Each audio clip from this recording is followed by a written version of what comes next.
Me explique, Jesus disse lá em João, quando vier o Espírito, ele vos guiará a toda a verdade. Então quer dizer que no Antigo Testamento não havia o Espírito Santo? Como os antigos profetas escreveram se ainda não tinham o Espírito?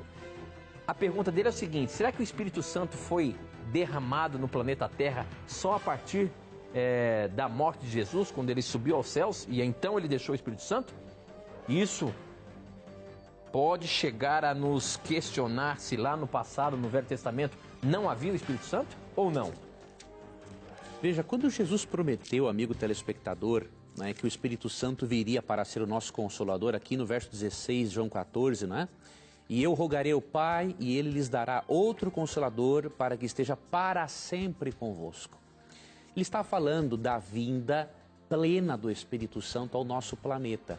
Depois da ascensão de Cristo e sua entronização no santuário celestial, o Espírito Santo, a terceira pessoa da divindade, viveria definitivamente com o ser humano aqui neste mundo. Se transferiria, diríamos assim, de lá para cá.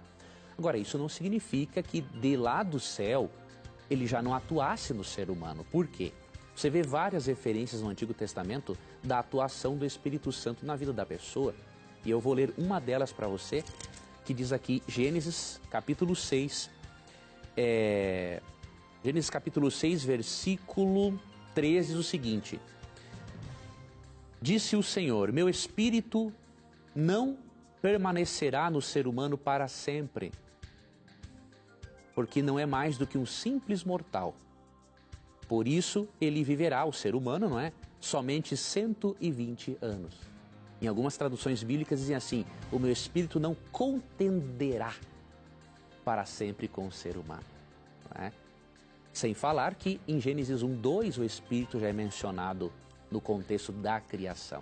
Então você vê o espírito no contexto da criação, você vê o Espírito aqui atuando dos antediluvianos e você vê o Espírito Santo inspirando todos os profetas bíblicos.